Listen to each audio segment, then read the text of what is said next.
जय श्री कृष्णा। राधे राधे।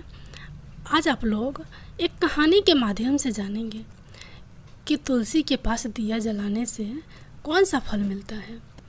एक बार माता लक्ष्मी भगवान विष्णु से पूछती हैं, हे स्वामी, तुलसी के पास दीपक जलाने का क्या महत्व है और रोज़ शाम को तुलसी के पास दीपक क्यों जलाया जाता है? इससे मनुष्य को कौन सा फल प्राप्त होता है? तुलसी के पास दीपक जलाने की विधि क्या है तथा दीपक जलाते समय कौन से मंत्र का उच्चारण करना चाहिए? कृपया आप मुझे विस्तार से बताइए।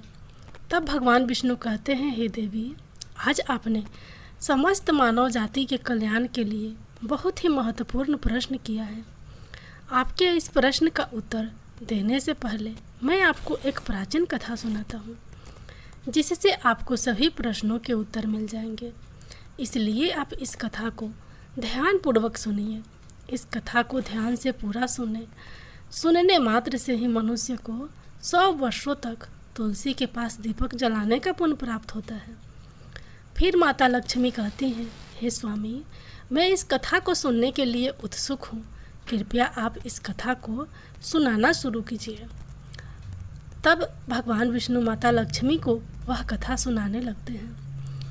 हे देवी, पूर्व काल की बात है। दक्षिण दिशा में तुंगभद्रा नाम की एक बहुत बड़ी नदी है। इस नदी के किनारे पे एक हरिहरपुर नाम का एक अत्यंत सुंदर नगर बसा हुआ था। उसी नगर में काशी नाम के एक ब्राह्मण निवास करते थे। वे अत्यंत गुणवान, चरित्रवान, धर्म कार्य करने वाले तथा वेदों के मार्ग पर चलने वाले थे। उन्होंने समस्त शास्त्र का अध्ययन किया हुआ था। उस ब्राह्मण की एक पत्नी थी, जिसे लोग दुराचार कहकर पुकारते थे, क्योंकि उसके कम हो उसके नाम के अनुसार कर्म ही उसके नाम के अनुसार थे। वह सदैव ही अपने पति को अपमानित करती थी।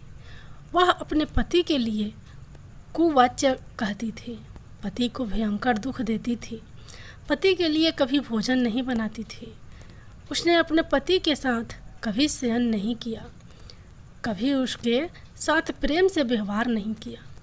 पति के मित्र, परिवार के लोग घर पर आते तो वह स्त्री उनको अपमानित करके भगा दिया करती थी और स्वयं काम भाव से उन्मत्त होकर निरंतर अन्य व्यभिचारिणी स्त्रियों के साथ घुमा करती थी।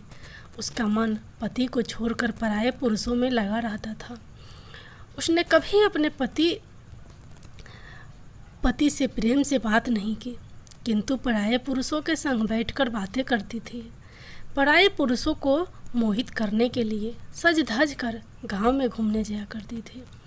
कभी वह वन में किसी वृक्ष के नीचे खड़ी रहकर सुंदर पुरुषों की राह देखने लगती और किसी दुरुष्ट पुरुष को मोहित करके उसके संग भोग विलास किया करती थी। फिर एक दिन वह दुराचारणी स्त्री वन में जाकर एक वृक्ष के नीचे खड़ी हो गई। उसका चित्त काम से भरा हुआ था। वह किसी सुंदर कामी पुरुष की राह देख रही थी, किंतु बहुत समय निकलने के बाद भी उस स्थान पर कोई पुरुष नहीं आया। इसलिए वह अत्यंत दुखी हो गई और प्रियतम की खोज में इधर उधर देखने लगी। उस दिन उसका सारा परिश्रम व्यर्थ हो गया। वहाँ पर खड़ी होकर वह नाना प्रकार की बातें कहकर विलाप करने लगी। हाय हाय, आज तो इस मार्ग से कोई भी सुंदर पुरुष नहीं आया। अब मैं कैसे अपने काम वासना को शांत करूं? आज की रात कैसे बीतेगी? वह जोर जोर से विलाप करने लगी। उस जंगल में एक भयानक बाघ निवास करता था। उस पापनी स्त्री की आवाज़ सुनकर वह जाग गया और उछलकर उस स्त्री का भक्षण करने के लिए उसके पास आ गया। उस भयंकर बाघ को देखकर उस स्त्री के पसीने छूटने लगे।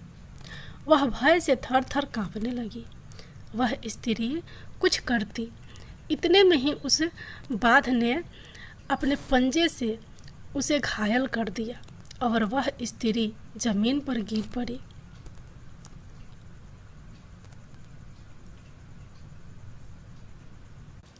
जमीन पर गिरते ही वह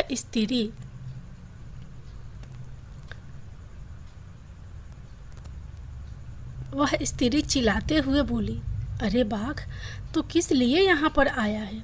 मुझे क्यों मार रहे हो? मैं यहाँ पर अपने प्रियतम को खोज रही हूँ। तुम मुझे छोड़ दो। मेरा भक्षण करके तुझे क्या मिलेगा? उस स्त्री की यह बात सुनकर वह भयानक बाघ क्षण भर के लिए रुक गया और हंसते हुए बोलने लगा, हे दुष्टा, आज विधाता ने मुझे तेरा ग्रास नियुक्त किया है। तुझ जैसी पापनी स्त्री का भक्षण करना ही मेरा काम है, तभी तुझे इस शरीर से मुक्ति मिलेगी। वह स्त्री कहने लगी, हे बाघ, तुम कौन हो?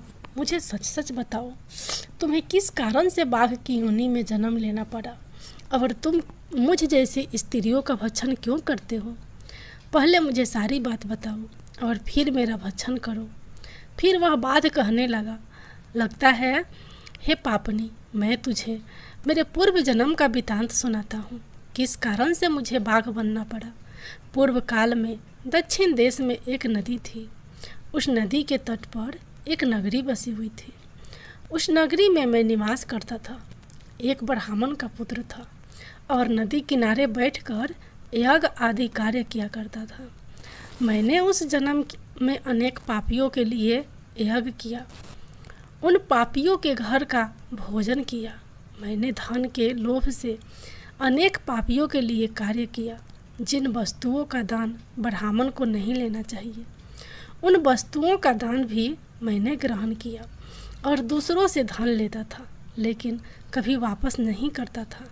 इस प्रकार से पाप करते हुए मुझे बहुत साल बीत गए और मैं बूढ़ा हो गया।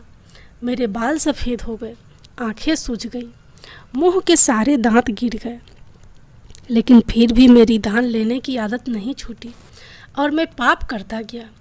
फिर एक दिन मैं धन के लोभ से नदी किनारे गया और अन्य धूर्त ब्राह्मणों के साथ मिलकर हमने लोगों को ठगा।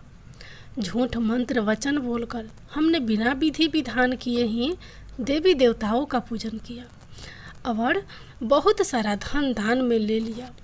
फिर उसी स्थान पर एक बीमार कुत्ते ने मेरे पैर में काट लिया और मैं मूर्छित होकर गिर पड़ा।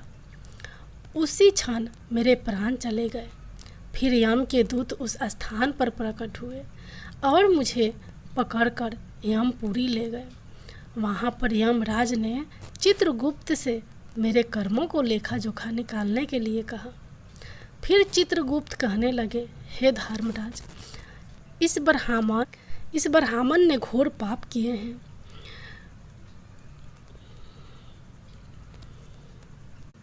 इसने दूसरों से झूठ कहकर धन लूटा है, विधि विधान से पूजा ना करके झूठ मंत्र बोलकर भगवान का अपमान किया है, इसलिए यह पापी ब्राह्मण केवल नरक जाने के ही योग है।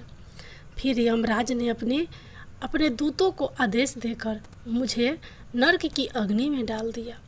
अनेक वर्षों तक नरक की सजा भोगने के बाद मुझे बाघ का शरीर प्राप्त हुआ और मैं इस दुर्गम वन में निवास करने लगा। मैं अपने पूर्व जन्म के पापों को याद करके कभी महात्मा साधु पुरुष सती स्त्रियों का भक्षण नहीं करता हूँ। मैं केवल पापी दुराचारी तथा उल्टा स्त्रियों का ही भक्षण करता हूँ, ताकि मुझे पाप से मुक्ति मिल जाए। इस प्रकार से उस बाघ ने अपने पूर्व जन्म का वृतांत सुना दिया और उस स्त्री से कहने लगा, हे पापिनी, तेरे आचरण से तू उल्टा दिखाई पड़ती है। अपने पति को छोड़कर तू इस वन में अन्य पुरुषों के साथ भोग विलास करने के लिए आई है, इसलिए आज तू मेरा ग्रास अवश्य बनेगी। इतना कहकर उस बाघ ने अपने तीक्ष्ण नाखून से उस पापी स्त्री के टुकड़े टुकड़े करके उसे खा लिया। फिर उस स्थान पर यम के दूत प्रकट हुए और उस पापनी स्त्री को उठाकर यमपुरी ले गए।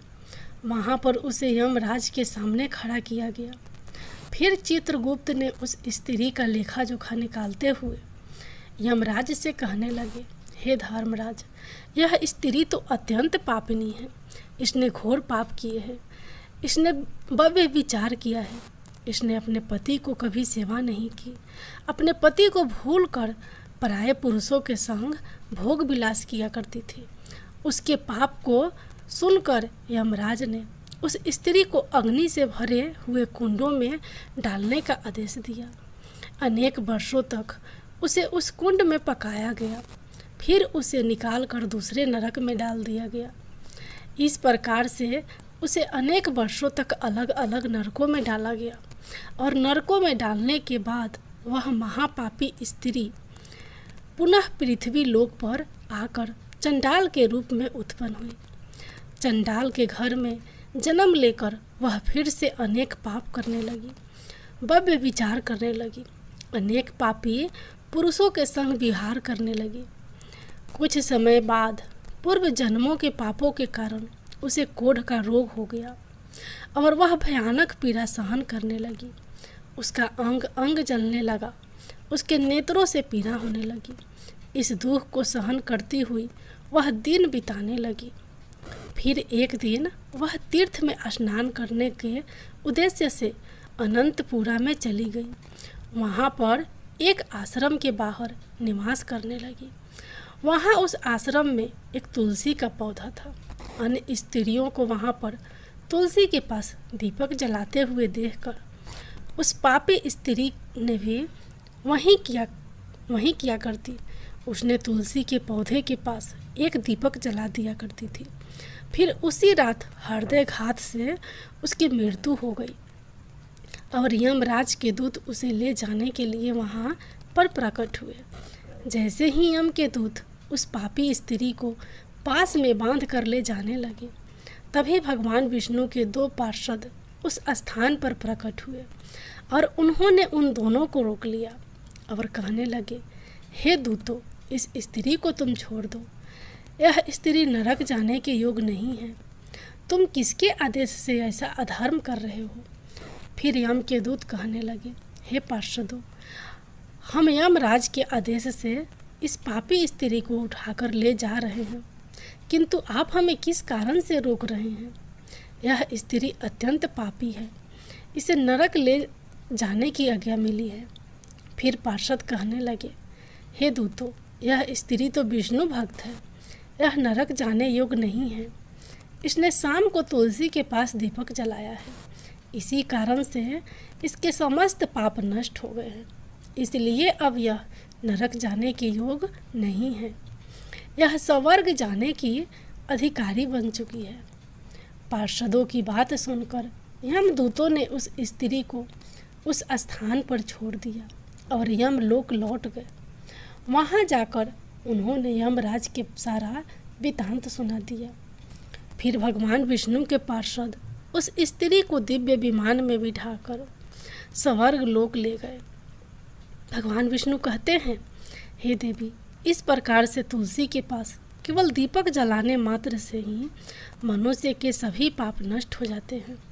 जो स्त्री नित्य शाम को तुलसी के पास दीपक जलाती है, वह सौभाग्यशाली बनती है। उसके पूर्व जन्मों के सभी पाप नष्ट हो जाते हैं।